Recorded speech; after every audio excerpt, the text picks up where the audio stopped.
Hi there. Welcome to the Ohio Department of Youth Services podcast, The Future in Focus. I'm your host, Chaba Sukost. Thanks for joining me here for episode 3 of our journey through juvenile justice as we look into the many paths our work takes us here at DYS. In the last episode, we discussed our anti-human trafficking efforts. The group of people at DYS most involved in screening and identifying survivors is our behavioral health team, but that's just one of the many things they do in terms of social and psychological experts here at our agency. To learn more, we have a trio of guests. Chief of Behavioral Health Services, Ryan Smith. Ryan, say hello. Welcome. Thank you. Behavioral Health Services Administrator Abby Baumann. Hello, everyone. Abby. Welcome, Abby. And Behavioral Health Services Provider, Hannah Durica. Hello, everyone. So before we examine all the work that you guys do, just tell me a little about yourselves in terms of your backgrounds in terms of behavioral health. Sure. So I graduated with my master's in clinical social work from The Ohio State University and began my career in behavioral health working with at-risk adolescents, doing multi-systemic therapy with the Buckeye Ranch, and from there moved into doing really forensic psychotherapy, working with courts and attorneys, probation officers, and it was sort of not a direct route, but that led me to working with DYS first as a recovery services administrator and now as the Bureau Chief of Behavioral Health Services. Abby?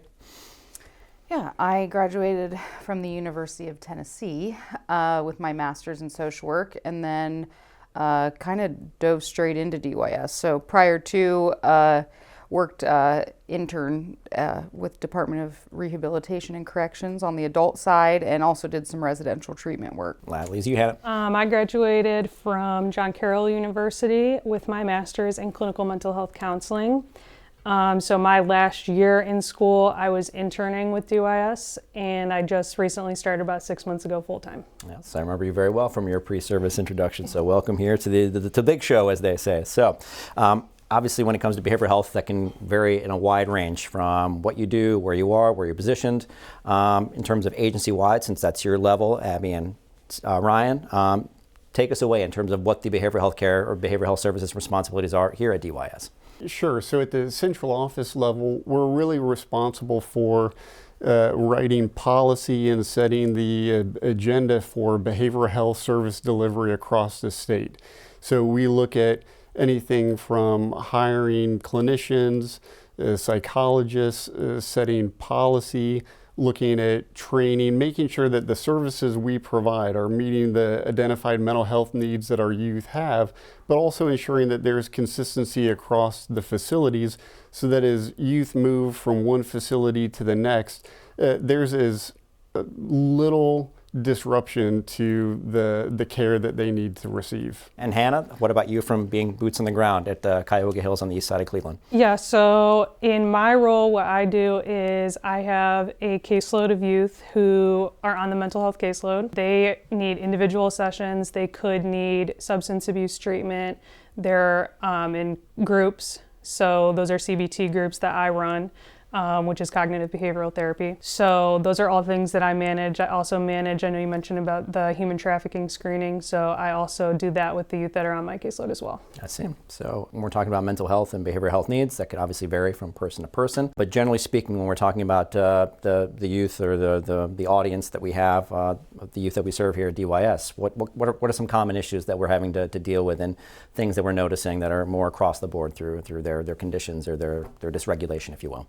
I would say trauma is probably, I think there's been an increasing spotlight on that. And just, I think at this point, it's kind of hard to find a kid who hasn't been impacted by whether it's community violence or, just various things that have gone on in their lives. Most kids are not going to end up with us if they haven't had some form of trauma that's impacted their life and their decision making and that kind of thing. Ryan, Hannah, anything else in terms of beyond trauma? I know it's a big one, obviously. I think that's definitely one of the biggest things that they struggle with overall, our population. Another thing that they struggle with is definitely ADHD.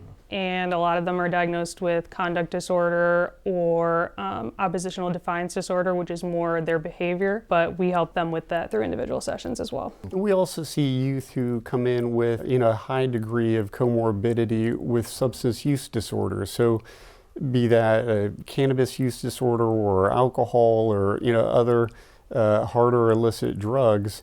It's not uncommon for a youth to come in with a significant trauma background, an alcohol use disorder, an anxiety disorder, and then a mood disorder on top. And so you kind of get the picture that would be a lot to deal, on its own. It becomes compounded then when you have justice system involvement. Yeah, you mentioned that a lot of times when they're in those settings, whether it's the setting itself, whether it's a reminder of something within the setting, either from previous life, if you will, or just whatever the confines kind of constitute, be it in a trauma form there or something new altogether.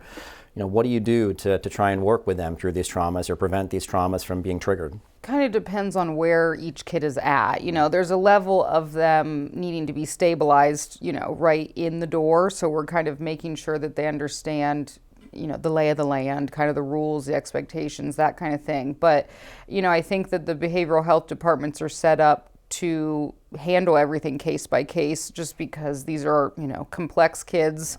It's never one size fits all treatment, because that just isn't realistic. So, that's why there's often a lot of behavioral health meetings and why there's a lot of supervision involved with what we're doing, because we kind of have to process through each kid's case and figure out where to start, where to kind of try to guide them in what direction and that kind of thing. I know it's a case-by-case thing, but is there anything, I know you mentioned policy-wise, you're trying to make it as universal or as streamlined as it can be from one person or one facility to the next. Is there anything agency-wide that you do in terms of your approach or your tactics to getting at the root of issues? One of those is, when we hire new employees, and this is for all staff, whether you're behavioral health or security staff, direct care, a unit manager, etc., every new employee goes through a trauma 101 class at pre-service, because we want everyone to have a baseline understanding of what trauma is, what it looks like, how that may show up from youth to youth. And there is going to be some individuation in that, but by and large, if everyone is operating with the same base knowledge, then whether it's the youth specialist on first shift or the nurse on second shift or even an operations manager on third shift, we want them to be able to identify, hey, there's a change in the normal baseline behavior of this youth. And even if nothing else, to be able to make the referral to behavioral health to say, there's something going on and I think it would be worth you looking into. You mentioned just the approach, the idea that it's very education-based in the sense of the more people know, the more they know how to handle these circumstances and situations. I know a big term that came up throughout my pre-service, not too far before yours, Hannah, was the idea of being trauma-informed or trauma responsive. What does that mean, and why is that so important? Well, I think that, at least I guess in contrasting when I started versus now, is that a lot of these kids were being labeled, even by our own staff, as just they were bad kids, and like they're doing these bad behaviors because they're just not right, kind of thing. When, part of being trauma informed is seeing that the behavior is more of a reaction to some of these triggers, or, their lack of emotional regulation, that kind of thing. So, that first piece is education, being able to say, like, we're not just writing these kids off as bad kids. We're kind of addressing these different things because of their past and how they've handled things in the past. The next step would be modifying our practices and, being responsive in a way that doesn't further traumatize those and doesn't, traumatize our staff and that kind of thing.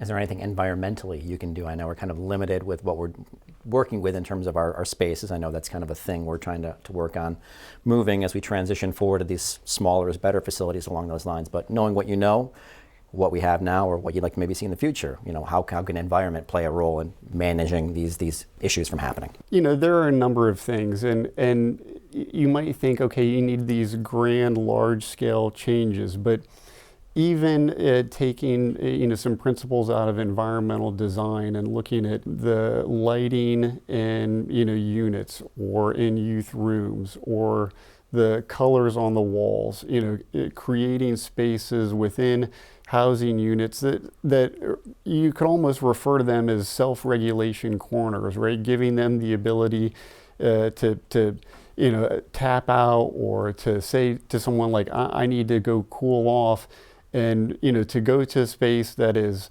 softer, from an auditory standpoint, that is surrounded by cool, calming colors, where you have access to, sensory tools and fidgets, to give them, like a means or an opportunity to distract themselves from just getting caught up in the rumination of their own thinking.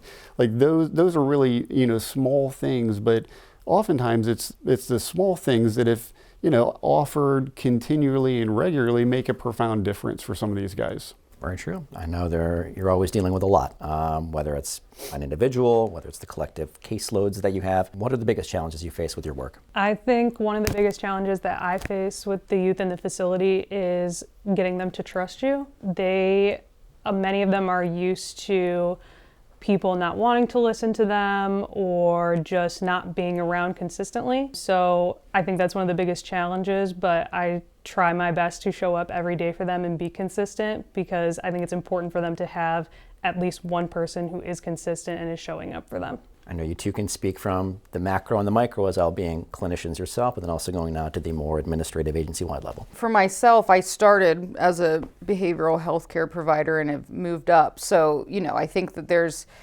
still kids that I go check in on just because I've known them for many years. And there is a level of that, even though I'm not there every day, they know that I still come to work and I still check on them. They know I'm looking at their stuff, even if I'm not there physically looking, So sometimes it's just that support from multiple levels too, that even though I've moved out of the facility, I still am, making sure that they're taken care of and their best interests are, being prioritized and that kind of thing. We just had a kid yesterday who was being released today that I had to make sure to go see because he's one of the last kids I worked with directly. And it's been several years, but I always have, remained in contact and wanted him to feel supported. So even as we all kind of move around, and now I'm in all 3 facilities, I think that it's important to still make contact and make sure they know we're all here to make sure you guys are successful. What is it like for you guys? I know it's kind of going off script now from, the stuff we've talked about, but when you have these youth you've been dealing with for a long time, whether it's the trust issues you have at the beginning, whether it's just kind of whatever other issues they're working through along those lines, what's it like when you have those moments, those breakthroughs, those ideas that they can connect with you, that they're comfortable, they're willing to be vulnerable with you and trying to work through whatever they need to work through to make sure that they give themselves the best possible chance to be their best possible selves. Sometimes this job can be really taxing, but when you remember that these kids have been able to do a 180 because of some of that guidance and just being a support, that's what's kind of roped me in for the long haul, is just knowing, this is legitimately impacting their lives. And, we're not going to be able to save them all, but I do think for the ones who really do want to make a change and do better, if we can help with that, that is, what's going to keep me around as long as you guys will have me, I guess. So staffing, I know it's an agency-wide issue. It's a nationwide issue when it comes to behavioral health, any number of positions within juvenile corrections or juvenile youth services like we offer, just because, there's any number of things that you can speak to in that sense. I know for behavioral health, for instance, you're dealing with the private sector. People can potentially offer more money. Obviously a lot more comfortable environment, not having to deal with some of the challenges that you all have to deal with. Anna and Abby, you can speak to one effort we're trying to do here to reach out to people in terms of reaching out in that sense of hard work, meeting heart work, the internship program. So Abby, now as you're overseeing it and as you've gone through it, tell me about your experiences with that. Yeah, we've had behavioral health interns since 2022, and I personally just have really enjoyed having students come in and learn this work. This is how I got my start, was in adult corrections, and realized that, I wanted to do more of the youth version, but I think being in the adult prisons helped me to figure out that I did like that world, and it was a little less aggressive way of, diving in and thinking, okay, can I do this long term and would I be happy? And I think that we've, done a pretty good job at kind of guiding you in gently before, drop kicking you into the deep end, I guess. So, and, just as the intern, as we get more and more rounds and we get better at this, now we're having people who have become behavioral health care providers be able to mentor students and get students, to be in a very comfortable place where they're learning the job from people who were students at one time. So, I think we have to keep kind of young people and fresh minds in just to, stay relevant and know what the newest things are, and students are helping us do that. Anna, you can speak to that there. I had kind of a similar experience to Abby in sense of it really helped me determine that this is where I want to be. I do like this. So with my internship, it was definitely less pressure. And so I was able to have that space to figure that out. And then just being brought on full time, a lot of my responsibilities stayed the same, but I have more responsibility now, and I am there full time. I have a bigger caseload, things like that. But it definitely helped me figure out this is where I want to be. Experientially, I know from my internships, a completely different spectrum, obviously, in terms of work and profession. But the thing I enjoyed about my internships, at least the really successful ones, was being hands-on, being exposed to stuff like that. Would you say that's a benefit to the DYS internship here, where you have more of an opportunity to be involved and be immersed in things instead of being more like arm's length in terms of what they're allowed or what they're permitting you to kind of see or get involved with? Yeah, absolutely. I learned so much information when I was an intern. I really feel like that was able to help me not only in school, but just build my clinical knowledge overall, being able to be exposed to so much. All right, Ryan, I know you and I talk a lot just on the way in here, talking about the newest and latest about what's happening there with behavioral health services and all that. When you're looking and exploring for new fresh ideas and whatnot, what are you looking for? What obviously evidence-based practices is first and foremost. But aside from that, what are you looking for, and what new methods have you discovered of late that you want to incorporate and become more agency-wide here at DYS? I think one of the really great things about, like my position in the agency is that, I get to interact not just with people in DYS, but with my counterparts across the nation. And so getting to hear, what some of them are doing and implementing, really being able to kind of take, from what others are experimenting with and what's working and seeming to do really well is a real treat. And so, moving ahead, within the agency, we're really looking at models and frameworks that are going to take things from just being a trauma-informed agency to a trauma-responsive agency. We've talked a lot about the staffing issues that we've seen, and we are getting some success in hiring in new employees, but now the challenge is really giving them the skill set to be able to engage effectively with some of Ohio's like highest risk, highest need youth. And so we're looking at models like trust-based relational interventions. We're training staff at in an experiential motivational interviewing, giving them a high degree of skill at being able to engage youth so that youth are able to build the trust that Hannah was talking about, because we know that if you don't trust the person you're interacting with, then you're not going to open up, you're not going to share, you're not going to be vulnerable. But if you do trust that individual and you do open up, then you've got a wealth of opportunity to build a really successful life. And that's really what we're trying to build here at DYS. Motivational interviewing, I know in terms of, when we talked about it for the first time, when you've gone far and wide to literally learn about this practice right here. What is it about that in particular that stands out, or how could you summarize that in terms of what you're trying to do ultimately with your client or the person you're interacting with? Motivational interviewing is a really great technique, and instead of trying to instill values or skills, it's really a strategy to kind of draw out, the things that a person already cares about, what they're already interested in, what they want to do. For all of us, we tend to respond far more to what we hear ourselves say than what someone else says. So if I can help a staff member to learn skills to interact with the youth, where instead of telling, advising, ordering them to do this or that, but to ask questions and to reflect back, what they hear the youth saying and what's important to him, then not only is the staff, member doing a lot less work and easier work, they're actually putting the ball for real change back into the court of where it belongs, which is the youth. And that in turn, it feels really empowering when someone's asking, hey Ryan, what is it that you care about? What do you want? What do you want your life to look like and to be about? And then to hear yourself communicate that, there's a real power there that really drives change. Last year, Our big push was to do more in 24. That was our mantra. Next year, or this year now in 2025, we're trying to thrive in 2025 or thrive in 25. From the behavioral health staffing situation, I know you're obviously trying to up that and get more and more people in here, as you mentioned, to your very empowering techniques and all that. But what else are you trying to do to make better here at the agency, either this year and moving forward?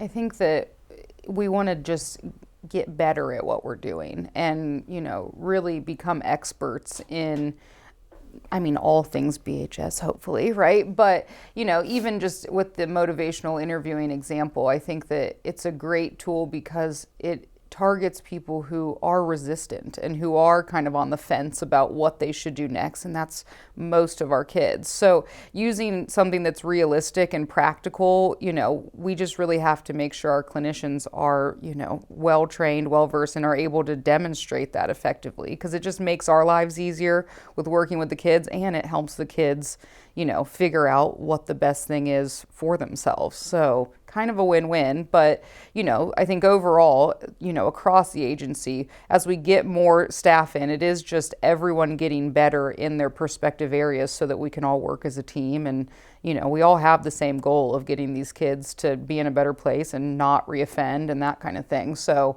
the better we all get, the more it just kind of meshes and, everyone works cohesively. So. Very true. Hannah, I know that's kind of a big scope. Anything incrementally from the person who's, on the ground floor trying to work with these youth day to day, anything you look to try to do or strive for, whether it's, daily victories or just kind of like long-term, months, weeks, months, year-end kind of ambitions for yourself? Yeah, I think something that I'm trying to work on is definitely becoming an expert in motivational interviewing, like they were talking about. I have used it with quite a few kids and I have seen success with it. So just becoming more experienced with that, becoming more of an expert, all those things, and overall just getting better at what I do. I'm still new to corrections and just overall getting better. Well, we're happy to have you, obviously. Ryan, any closing thoughts here before we depart? Sure. The internship program that we started a couple years ago has been a really great success, and we're looking to expand that to the last of our 3 facilities. And to see, my hope really is to see more students like Hannah, come in who intentionally seek us out because they have an interest in the juvenile justice population to get some experience, and then really to raise their hand and to say, I'd like to come back as a full-time employee. She's been great. I would take 10 more of her. And so, yeah, really excited to see that expand and continue to grow. Great. Thank you all so much for your time. Ryan, Abby, Hannah. Appreciate you. Coming up on our next episode, we'll sit down with members of our reentry team and highlight our agency's work as part of Reentry Month. We'll discuss the challenges and opportunities associated with reentry and detail DYS programs and efforts that support successful reintegration into communities. Be sure to subscribe to the Future in Focus podcast and let others know about it too. You can find us on Apple Podcasts, Spotify, Amazon Music, iHeartRadio, or watch our video recording on the Ohio DYS YouTube channel. Thanks for listening and watching. We look forward to having you with us for our journey through juvenile justice here at DYS.